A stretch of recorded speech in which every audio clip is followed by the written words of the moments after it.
नमस्कार दोस्तों, आज हम लेकर आ गए हैं वार्षिक परीक्षा 2025 के लिए इंग्लिश विषय का मॉडल पेपर क्लास 6 के विद्यार्थियों के लिए। तो बहुत ही इंपॉर्टेंट मॉडल पेपर रहने वाला है। विद्यार्थियों, इस वीडियो को कंप्लीट देखें और पूरे मॉडल पेपर को सही ढंग से समझें। सर्वप्रथम आपको अपने रोल नंबर यहाँ पर डाल देने हैं पेपर के ऊपर। उसके बाद में आगे वाला कार्य आपको स्टार्ट करना है। इसमें टाइम मिलेगा 2.5 घंटे का और ये 70 नंबर का पेपर आपके रहने वाला है। तो यहाँ पर नोट दिया गया है कि ऑल क्वेश्चंस आर कंपलसरी, अर्थात सभी क्वेश्चन हल करना अनिवार्य है। फिर एक पॉइंट दिया गया है कि right of the correct answers in the bracket, यानी यहाँ पर आपके ऑब्जेक्टिव टाइप के क्वेश्चन दिए जा रहे हैं, जिसमें से जो राइट ऑप्शन रहेगा वो आपको ब्रैकेट के अंदर फिलअप करना है। तो बच्चों, इसके अंदर फर्स्ट क्वेश्चन है ड्यूरिंग हर मिशन।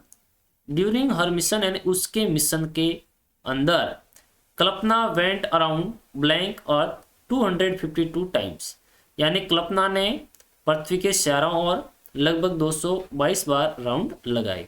तो इसमें आपको करना क्या है, आर्टिकल लगाना, ए एंड द का प्रयोग करना है। तो हमें पता है अर्थ से पहले दी आर्टिकल आता है। Option number C is the correct answer. Second question है Patrick found his cat playing with blank a little doll. यहाँ पर भी आपको आर्टिकल लगाना है। तो लिटिल से पहले आर्टिकल आता है अ। ओके, जिस वर्ड का हम उच्चारण करते समय ध्वनि यदि स्वर से निकलती है तो आर्टिकल एन लगाते हैं, अन्यथा आर्टिकल अ लगाते हैं। थर्ड क्वेश्चन है अ ब्लाइंड मैन ब्लैंक सी। आपको इसमें मॉडल लगाना है, can, could, can not, could not, जो भी आता है वो। तो यहां पर ये बता रहा है अ ब्लाइंड मैन, एक अंधा व्यक्ति, ब्लैंक सी यानी देख सकता है या नहीं देख सकता। देख सकता है तो यहाँ आ जाएगा कैन, और नहीं देख सकता तो आ जाएगा cannot. Option number b is the right answer है इसमें। क्वेश्चन नंबर फोर्थ है वंस देयर ब्लैंक अ करो। आपको हेल्पिंग वर्ब डालनी है, is, am, are, was, were, has, have, had, जो भी है वो। वंस देयर ब्लैंक अ करो, तो यहाँ पर फर्स्ट टाइम की बात हो रही है। हम जो भी थर्स्टी करो के बारे में या अदर किसी करो के बारे में जानते, वंस देयर ब्लैंक अ करो, तो इसमें आ जाएगा watch. Once there was a करो, ठीक है। एक समय एक कौवा था। वंस देयर एक समय की बात हो रही है, तो पास्ट टाइम की बात हो रही है। नेक्स्ट है सी इज ब्लैंक नाउ। यहां पर आपको सेंटेंस को देखते हुए वर्ब की उचित फॉर्म लगानी है, फर्स्ट, सेकंड, थर्ड या फिर आईएनजी प्रयोग।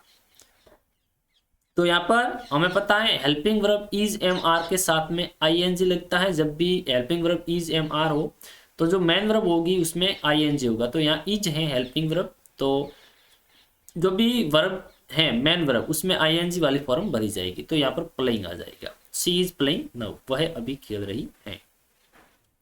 Next tarot was an honest would cutter.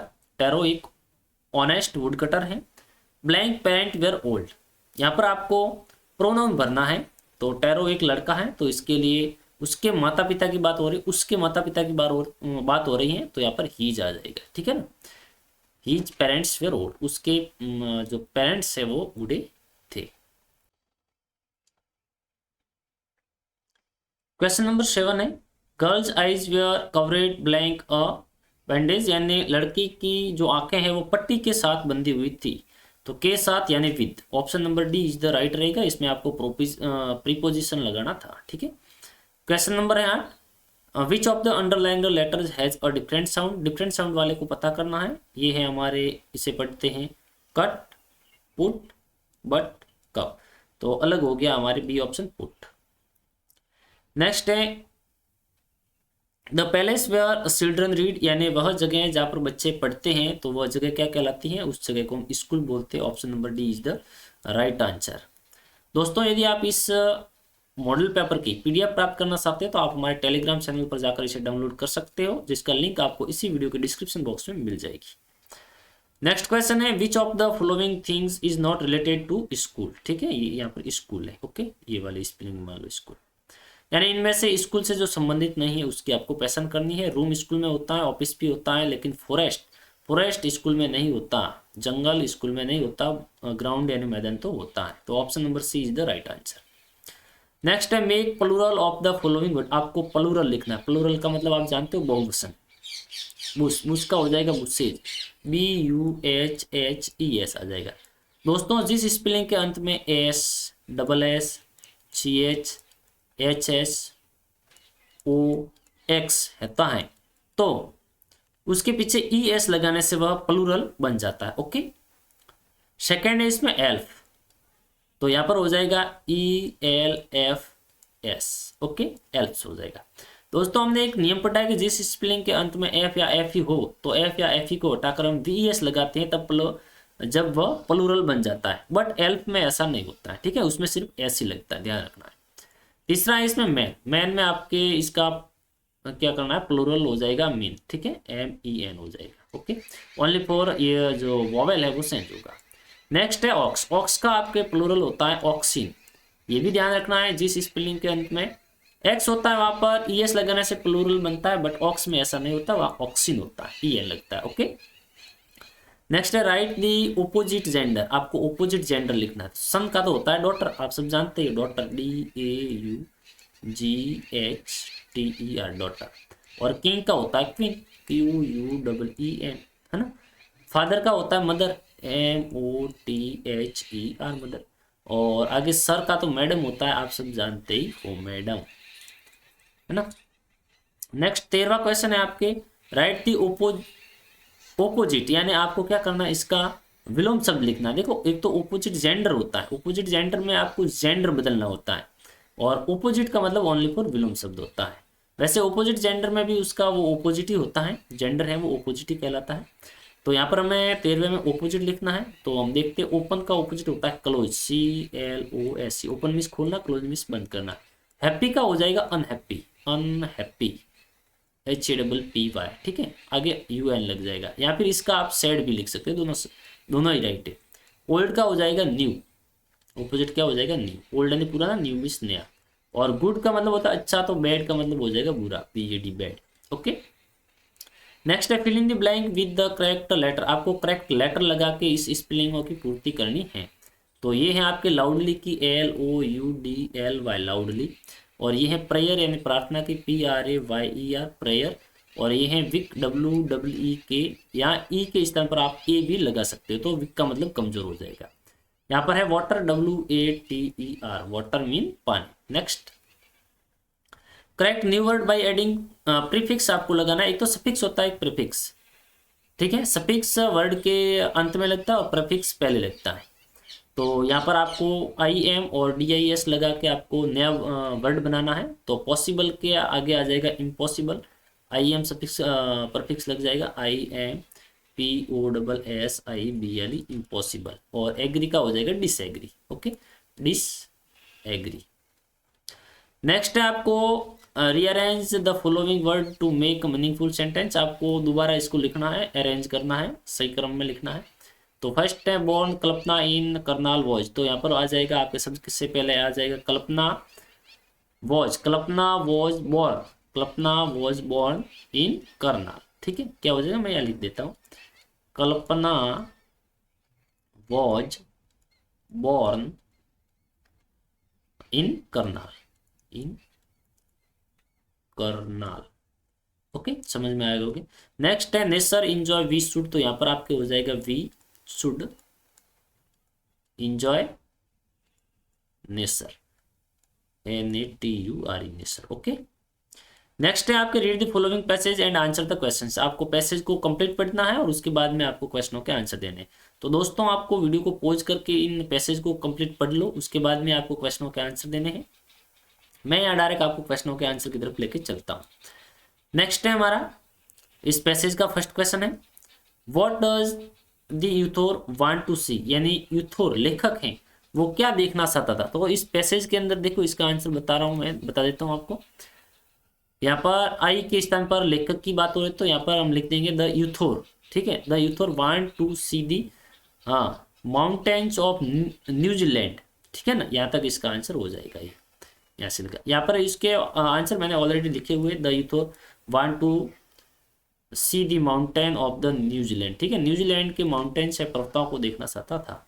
Next है where is the Amazon river. Amazon जो रिवर है वो कहाँ पर है, तो वो साउथ अमेरिका में है। ठीक है ना, साउथ अमेरिका। ओके, तो इसका आंसर हो जाएगा यहाँ पर, और ये ऑलरेडी पैसेज के अंदर दिए हुए सभी आंसर। यदि आपने पैसेज को पढ़ा तो आप सही ढंग से इसके आंसर ढूंढ पाओगे। एग्जाम में भी आपको पहले पैसेज पढ़ना, उसके बाद में आंसर देना, ताकि आपको आंसर आसानी से मिल सके। तीसरा क्वेश्चन है इस पैसेज का, where does the यूथोर want to dive, यानी यूथोर है वो लेखक हैं, वो कहाँ पर डाइव लगाना चाहता था, मतलब डुबकी लगाना चाहता था, तो वो लक्षद्वीप के बीचेज पर, ठीक है। तो इसका आंसर, author want to dive on the beaches of Lakshadweep. Next question है, which temple does the यूथोर want to go, यानी किस मंदिर पर लेखक जाना चाहता था, तो वो जाना चाहता था कोणार्क टेम्पल है जो उड़ीसा में आया हुआ, वहां पर जाना चाहता था, ठीक है। ये पैसेज के अंदर सब दिए हुए हैं। नेक्स्ट है, find from the passage the word which mean in fact, in fact का मतलब होता है वास्तव में, तो इसकी स्पेलिंग आपको सेम स्पेलिंग ढूंढनी है, तो वो हो जाएगा एक्सुडी, ठीक है, पैसेज के अंदर आई हुई। नेक्स्ट है, find from the passage the word which opposite, जिसका ओपोजिट हो रहा है न्यू, वह वर्ड आपको ढूंढना है जिसका ओपोजिट, यानी जिसका ओपोजिट मतलब विलोम शब्द हो रहा है नया, तो इसका ओपोजिट है वो क्या है, इस पैसेज के अंदर से ढूंढ के हमें यहाँ पर आपको कमेंट करके बताना है, ओके। नेक्स्ट आपके वापिस से एक पैसेज है जो अनसीन पैसेज है, ये पैसेज भी काफी बड़ा है, यहाँ तक है। इस पैसेज को कंप्लीट रूप से आपको वीडियो को पॉज करके पढ़ लेना, उसके बाद में आपको आंसर देना, मैं डायरेक्ट आंसरों की तरफ लेके चलता हूँ। तो क्वेश्चन है, what attract children, what attract children, बच्चे किसकी ओर आकर्षित होते हैं, तो जो बर्ड्स होते हैं उसकी तरफ बच्चे आकर्षित होते हैं, बर्ड्स ऑलवेज अट्रैक्ट चिल्ड्रन, है ना, बच्चों को कौन आकर्षित करता है, पक्षी होते हैं वो। नेक्स्ट है, which are the smallest and the biggest birds, सबसे छोटा बर्ड्स और बड़ा बर्ड्स कौन सा है, तो पैसेज के अंदर आया हुआ ये, the smallest bird the humming bird, humming bird सबसे छोटा है और सबसे बड़ा होता है शतुरमुर्ग, ठीक है, ऑस्ट्रिच। नेक्स्ट है, which bird is our national bird, हमारा राष्ट्रीय पक्षी है वो क्या है, तो हम सब जानते हैं पिकॉक, ठीक है, peacock is our national bird, मोर है वो हमारा राष्ट्रीय पक्षी है। नेक्स्ट है, who are of quiet nature, यानी शांत स्वभाव के कौन है, तो इस पैसेज के अंदर भी आया हुआ और हम जानते भी हैं कि पिजन है, स्पैरो है, पैरट है, ये जो भी है ये क्विट नेचर के होते हैं, इसका जो स्वभाव होता है वो शांत होता है। नेक्स्ट है, hawk sorry what do you know about hawk eagle etc, तो यानी आप हॉक ईगल के बारे में आप क्या जानते हैं, इसका स्वभाव कैसा होता है, ये किस प्रकार के होते हैं, तो हम जानते हैं हॉक और ईगल ये मतलब मांसाहारी पक्षी है, ये शिकार करना मानते हैं, अच्छा मानते हैं, शिकार मतलब करते भी हैं, हम जानते हैं। तो हॉक ईगल काइट ये जो होते हैं, वल्चर करो इटीसी, ये प्रेडेटर्स होते हैं, शिकारी होते हैं, ठीक है। नेक्स्ट है, find from the passage the following which mean kind, यानी प्रकार, वह मीनिंग ढूंढनी है जिसका मतलब होता है प्रकार, किंड्स, तो वो इस स्पेलिंग के अंदर इस पैसेज के अंदर आई हुई है, टाइप्स, ओके। तो चलते हैं हम आगे वाले क्वेश्चनों की तरफ। 19वां क्वेश्चन है, यू आर राखी या फिर Rakesh, you need some money, आपको कुछ पैसे चाहिए, write a letter to your father, आपको अपने पिताजी को लेटर लिखना है। तो इनके ऊपर मैंने ऑलरेडी प्लेलिस्ट बनाई हुई है जिसमें सिंपल स्टोरी, पैराग्राफ, एप्लीकेशन और लेटर्स लिखे हुए हैं, सही ढंग से समझाए हुए हैं। आप चाहो तो उस प्लेलिस्ट पर जाकर उन्हें देख लो, और इस पर अलग से भी वीडियो बनाने की कोशिश करेंगे हम, नहीं तो पहले ऑलरेडी बनाया हुआ है उसको आप देख लेना। नेक्स्ट है यहाँ पर 19वां क्वेश्चन है बच्चों, इसमें आपके अथवा में है, दोनों में से एक करना है, एग्जाम में भी अथवा में होगा, या तो आपको लेटर लिखना होगा या फिर आपको एप्लीकेशन। तो यह एप्लीकेशन दी गई है कि you have to attend the marriage of your sister, अपने बहन की शादी में आप सम्मिलित होना चाहते हैं, इसलिए आपको अपने अध्यापक जी को प्रार्थना पत्र लिखना है, कितने दिन के लिए, 4 दिन की छुट्टी के लिए, ठीक है, सिंपल है, देखते ना, मैंने ऑलरेडी पहले ही वीडियो बना रखा है। और 20वें क्वेश्चन में भी अथवा में या तो आपको पैराग्राफ लिखना है या फिर एक स्टोरी लिखनी है, तो स्टोरी आपको थर्स्टी क्रो पर लिखनी है और पैराग्राफ आपको लिखना है माय फेवरेट टीचर पर। तो ये बिल्कुल इंपॉर्टेंट रहते हैं, एग्जाम में आने की इसकी पूरी संभावना रहती है, तो आप इनको सही ढंग से कवर कर लेना।